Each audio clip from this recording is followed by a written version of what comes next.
kalian jadi basah kuyup. Pasti kedinginan banget ya. Tubuh kalian sampai gemeteran.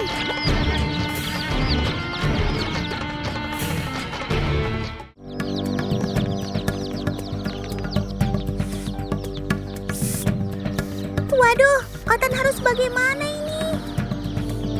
Ayo, pada kumpul semua, supaya kalian bisa saling menghangatkan.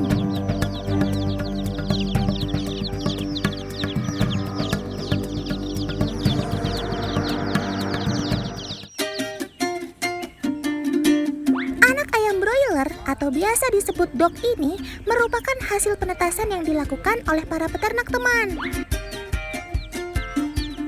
Biasanya, anak-anak ayam ini dijual untuk dibesarkan, kemudian dikonsumsi oleh manusia setelah usia 40 hari.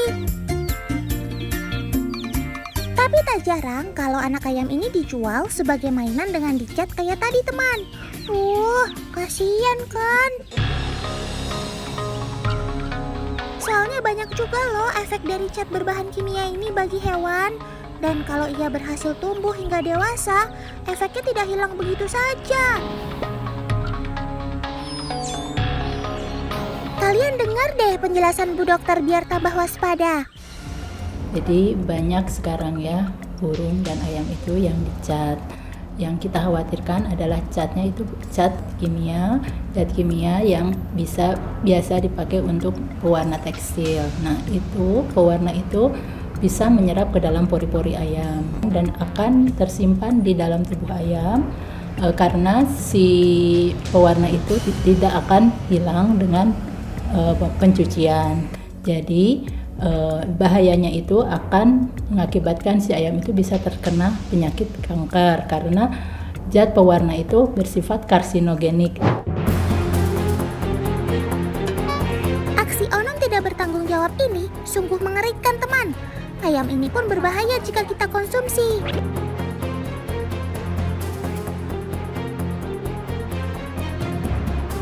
Teman-teman di rumah harus hati-hati ya ketika memilih ayam konsumsi.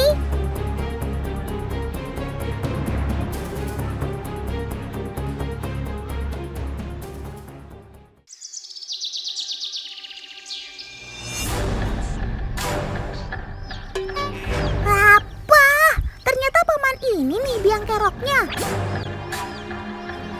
Dia yang menjual anak ayam dan burung pipit yang sudah diwarnai tadi.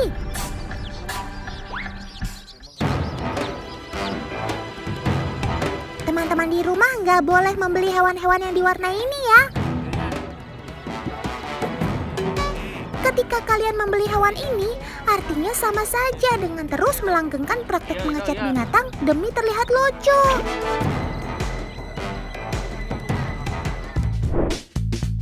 Ayam memang hewan yang banyak manfaatnya buat manusia, mulai dari telur hingga dagingnya. Ada juga yang dijadikan hobi sebagai ayam hias. Dan satu lagi nih, ayam yang dijadikan juara lomba. Hei, kenapa kalian bertengkar? Cepat hentikan! Otan tidak mau melihat keributan di sini. Kok nggak pada dengerin Otan sih? Nanti Otan marah loh.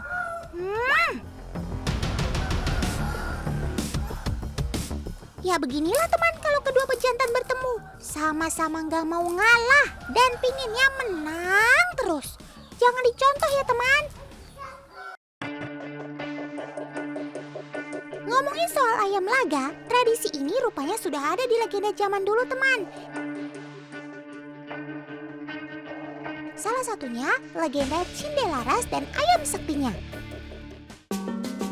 Dikisahkan Cindelaras dan ayam saktinya selalu memenangkan laga hingga sang Raja Jenggala tertarik untuk menantangnya.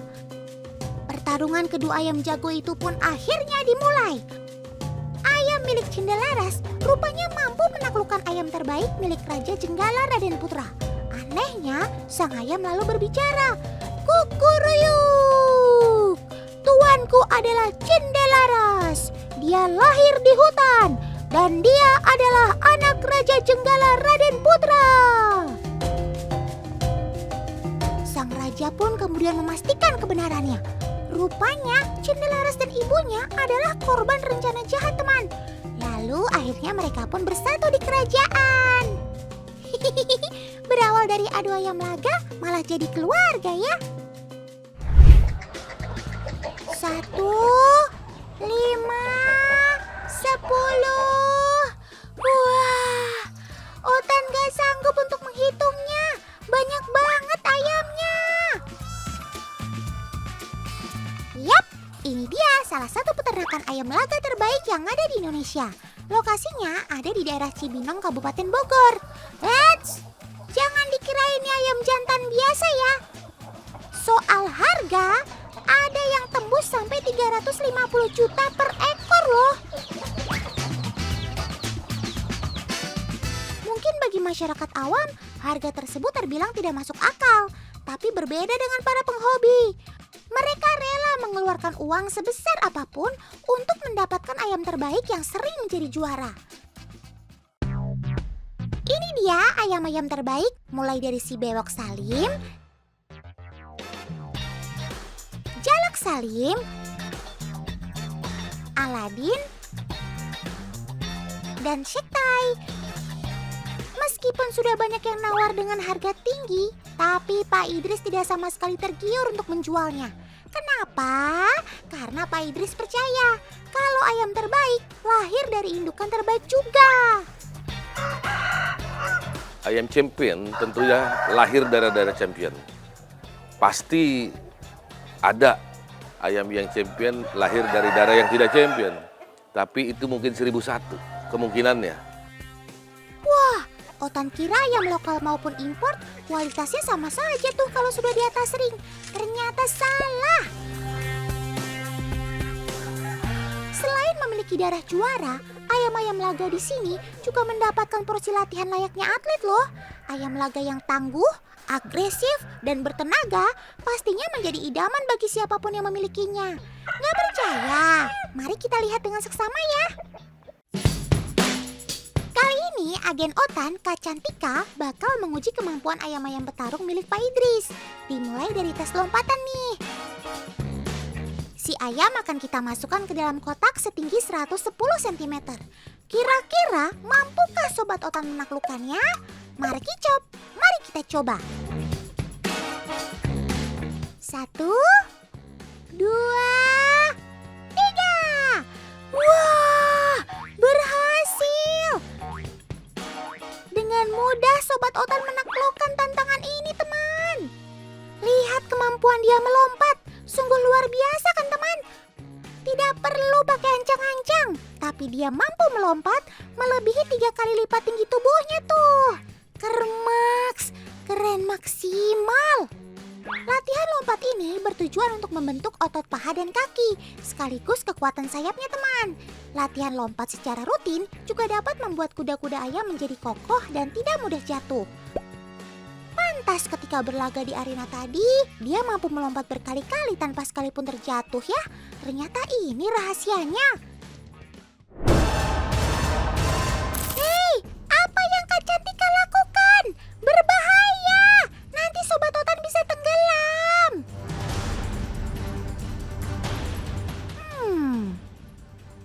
Sebentar. Kalau dilihat lagi sih, sepertinya kayak lagi melatih ayamnya berenang.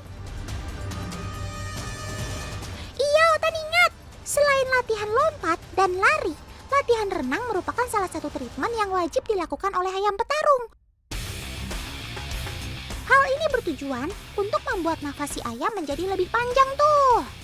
Cara berenangnya juga harus seperti ini ya, karena kalau dilepas ayam pasti bakalan kabur tuh. Ayo latihan yang rajin sob, supaya kamu terus menjadi juaranya.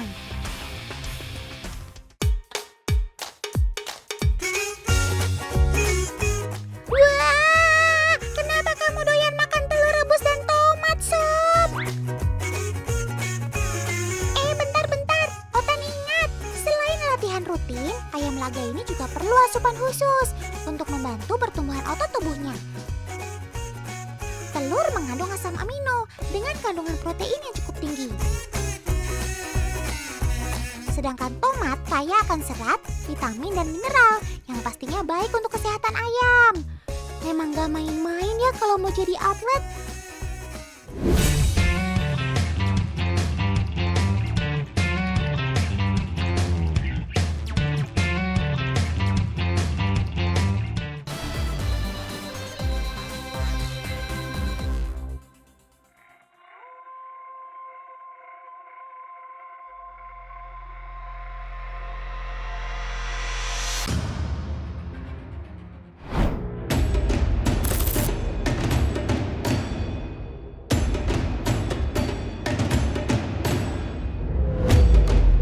Hei, apa yang baru saja terjadi?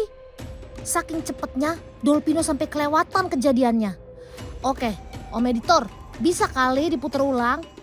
Biar teman di rumah juga bisa lihat kejadian apa tadi barusan.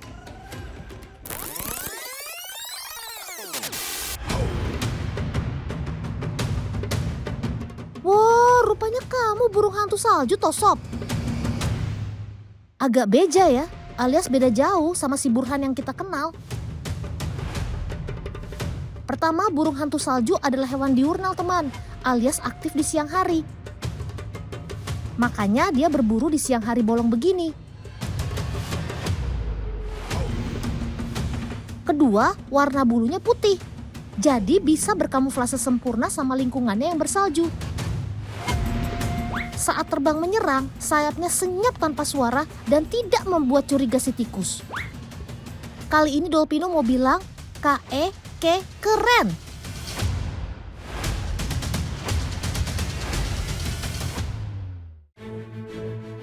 Berbeda dengan burung hantu salju tadi, Indonesia juga punya burung hantu loh. Namanya celepuk. Wait, jangan remehkan ukuran mininya loh ya. Kecil-kecil gini, dia juga pemulung, alias pemburu ulung. Astaga, sungguh tak terduga tadinya tak disangka. Tiba-tiba si celepuk langsung menyergap. Bukti nyata ya, kelincahan si tikus tak sebanding dengan kecepatan sergapan si celepuk. Haduh, kalau begini sih, tentu susah lolos dari cengkraman cakarnya.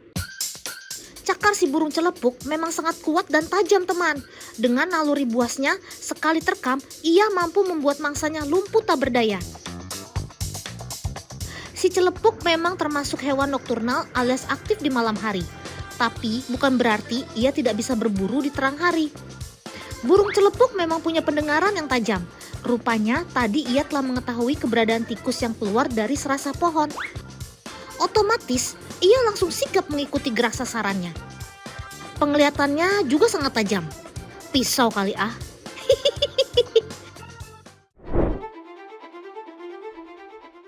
Ada lagi nih sobat Dolpino yang masih keluarga burung hantu. Perkenalkan, dia adalah Spotted Woodowl atau yang banyak memanggilnya Strix. Sobat Dolpino yang satu ini termasuk ke dalam spesies burung hantu yang berbadan besar. Tingginya bisa mencapai 47 cm. Ciri-ciri si doi ini dapat dilihat pada mukanya. Walau terlihat tampak kuning, namun sebenarnya dia merah pucat, teman. Lalu bagian atasnya berwarna coklat merah bata dengan bintik putih dengan pinggiran hitam. Pada bagian bawahnya berwarna putih dan bergaris-garis coklat tua. Walau sobat Dolpino satu ini tidak cepat, tapi dia mempunyai kelebihan lainnya loh. Yaitu bisa terbang dalam senyap. Saat terbang, burung hantu hampir tidak mengeluarkan suara kepakan sayapnya. Jadi so pasti mangsanya tidak mengetahui kehadirannya. Inilah kemampuan burung hantu yang paling istimewa, teman.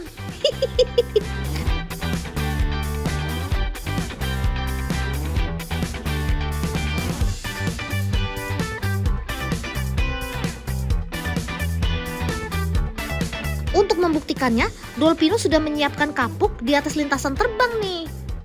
Bukan buat tidur ya. Kita lihat apa yang akan terjadi dengan kapuk ini jika burung hantu terbang di atasnya. Oke, ready, get set, go!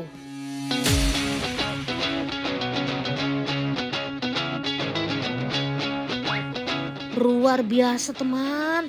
Kepakan si burung hantu ternyata tidak membuat kapuknya berhamburan. Hanya hanya sedikit kapuk yang berterbangan. Padahal ya, bentangan sayapnya juga terbilang panjang, mencapai 3 kali ukuran tubuhnya, teman.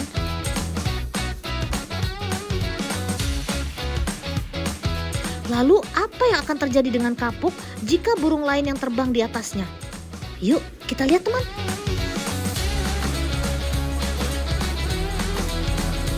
Dolpino udah undang nih si predator udara yang terkenal di seluruh dunia.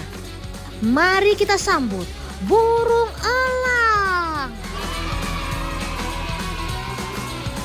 Kamu sudah siap? Dolpino hitung ya. 1, 2, 3, go! Tuh kan, kapuknya berantakan.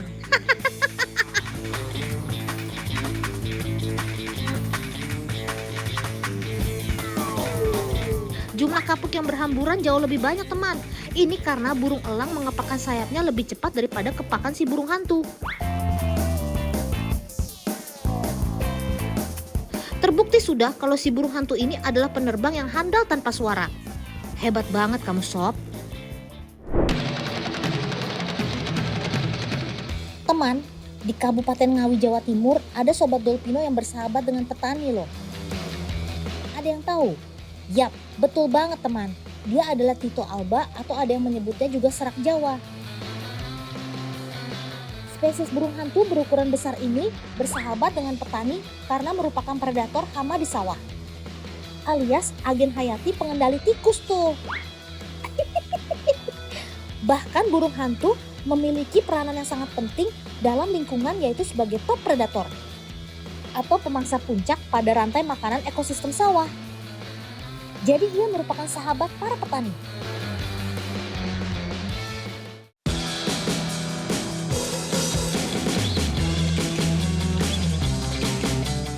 Lihat teman, saking bestinya nih, warga juga membuatkan pagupon atau rumah untuk sarang burung hantu. Ayo semangat paman, kita buat paguponnya. Wah, kompaknya warga di sini. Dolpino salut. Oh iya, di Kabupaten Ngawi, tepatnya Desa Ngale, Kecamatan Paron ini, pagupon biasanya dipasang di area persawahan. Agar pada siang hari, sobat-sobat Dolpino bisa berteduh dan beristirahat. Agar pada malam harinya, mereka bisa membantu petani membasmi si tikus. Dengan menggunakan burung hantu merupakan cara ampuh dan juga alami. Karena paman petani nggak perlu lagi menggunakan senyawa kimia. Jadi semakin sehat juga tanamannya. Bahkan sepasang Tito alba ini mampu melindungi sawah padi seluas 5 hektar loh dari serangan tikus.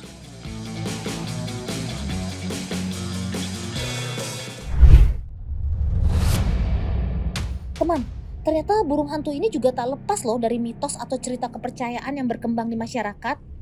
Kalau ada burung hantu bertengger di salah satu atap rumah, maka akan ada pertanda mengenai kematian seseorang. Ya ampun, khusus. Main yang jauh sana sob. Serem deh. Oh iya, sobat Dolpino ini termasuk hewan nokturnal, sehingga ia sangat aktif berburu di malam hari. Selain itu, burung hantu dibekali dengan sistem pendengaran yang baik. Bahkan terbilang cukup sensitif loh. Jadi, sangat membantu di saat ia melakukan perburuan.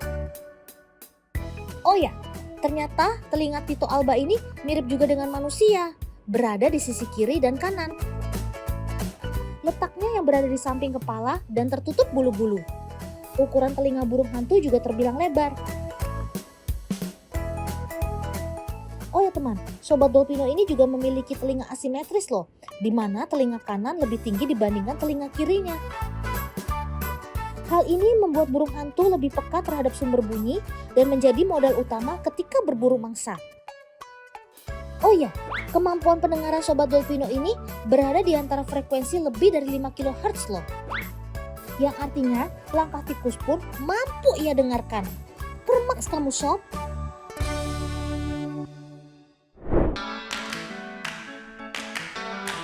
Teman, kenalin nih burung hantu jenis Bubo sumatranus atau dikenal juga dengan sebutan beluk jampuk. Nah, kali ini sobat Dolpino yang bernama Siro mau unjuk kebolehannya ketika berburu mangsa. Oke, Siro sudah bertengger di posisinya. Sedangkan di depannya sudah dipasang bambu ataupun ada batang pohon yang menghalangi. Gimana Sob? Bisa nggak tuh kamu tangkap mangsa buruan yang ada di tangan Kak Tommy? Lihat teman, ketika akan memangsa, Sobat Dolpino ini menggoyang-goyangkan kepalanya terlebih dulu untuk mengincar buruannya. Ketika sasaran sudah terkunci, Siro pun langsung terbang melewati halangan. Dan tepat sasaran. Keren banget kamu Sob. Apalagi ketika terbang menggunakan mode senyap gitu. Dijamin buruannya pasti kena. Oke. Sekarang coba kita ganti sama mainan ayam-ayaman ini. Apakah Siro masih meresponnya dengan baik? Ayo Kak Tommy, tolong bantuin Dolpino lagi ya. Coba dipanggil Sironya Kak. Maaf ya Sob, bukannya Dolpino jahil nih. Cuman mau membuktikan aja kemampuan kamu. Ayo Sob, tunjukkan kehebatanmu.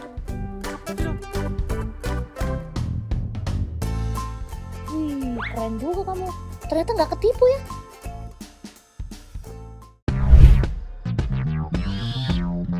Nggak cuma jenis Bubos sumatranus aja tuh yang jago bermanuver. Sobat Dolpino lainnya dari jenis Buffy Fish-O atau disebut juga beluk ketupat juga nggak kalah keren loh dalam berburu mangsanya. Lihat aja teman, manuver terbangnya ketika melewati pepohonan pinus. Sungguh penuh perhitungan ya. Tercatat sebanyak 22 jenis burung hantu yang hidup tersebar di bumi memiliki kesamaan, yaitu pada caranya terbang yang tidak menimbulkan suara. 2 jempol deh buat kalian.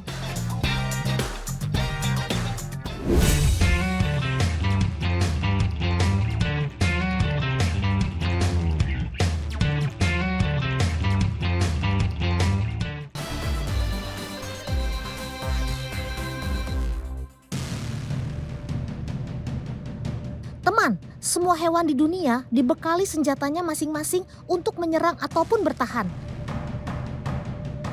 Ada yang memiliki kecepatan, ada yang bersenjata taring dan cakar.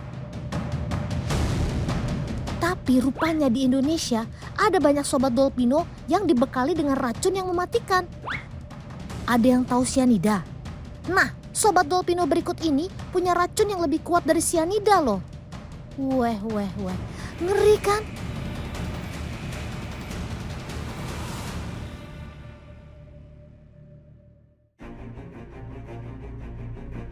Yang pertama, si ular viper.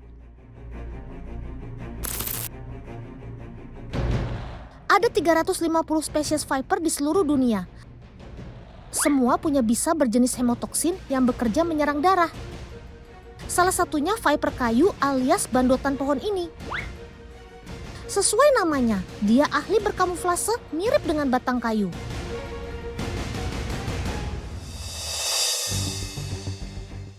Sebentar. Itu kan bunglon hutan. Hei, Sob, ngapain kamu dekat-dekat situ? Apa kamu gak lihat ada viper kayu di dekatmu?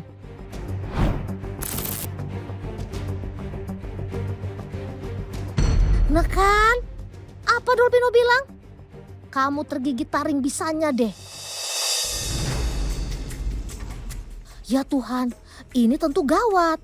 Untung saja sang ular tidak berniat memakanmu, Sob. Ia langsung melengos pergi. Sob.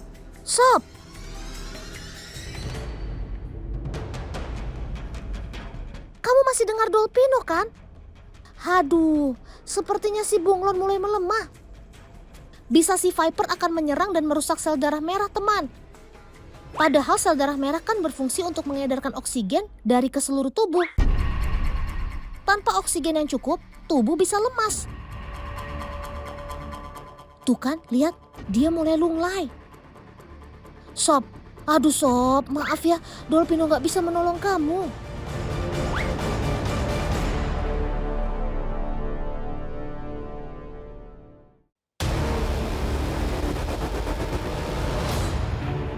Si viper punya kecepatan serangan yang secepat kilat dan taring yang luar biasa tajam, teman. Nih, Om Gundul mau coba buktikan serangan gigitannya. Ini bisanya walaupun tergores sedikit aja, ini fatal akibatnya ya. Jadi jangan sampai kena gigit walaupun cuma dikit.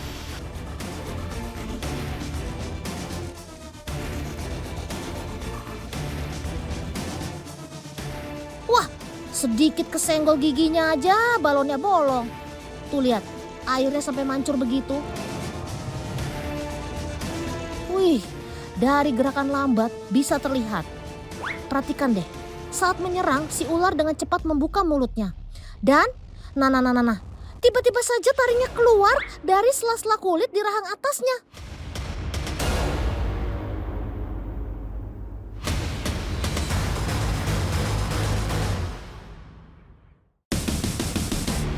Yang kedua, ada ikan yang mematikan di lautan. Si ikan lepu batu. Persis namanya, si ikan ini mirip dengan batu karang. Dia memang hidup di antara karang-karang sebagai tempat persembunyiannya. Dia akan mengubur dirinya untuk berkamuflase mengelabui mangsanya. Ikan yang satu ini memiliki racun pada durinya yang tajam. Uniknya, si duri bekerja seperti jarum suntik. Sudah ada agen Dolpino nih yang akan membantu membuktikan. Kita coba menusukkan kainnya ke punggung si ikan. Hati-hati ya, Kak. Oke, kita ulang dalam gerakan lambat. Nah, itu dia racunnya, teman. Racun ini namanya verukotoksin dan ini sangat berbahaya.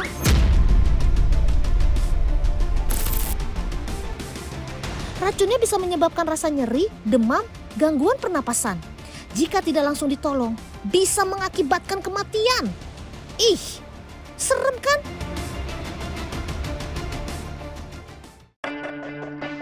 Yang ketiga, ini dia gurita cincin biru alias blue ring octopus. Ada sekitar 60 total biru menyerupai cincin di tubuhnya.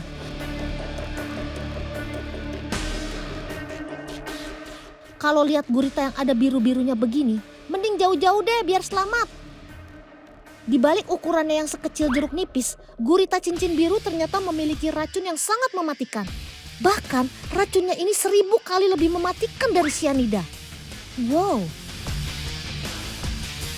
Blue ring octopus memiliki racun yang disebut tetrodotoksin.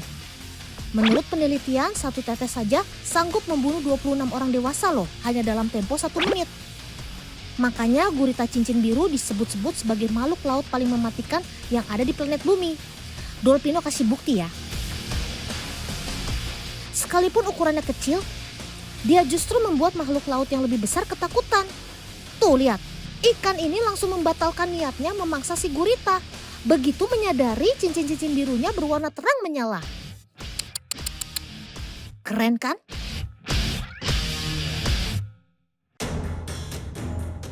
Yang terakhir nih, ada kalajengking Israel atau dalam bahasa ilmiahnya Lesurus quinquestriatus.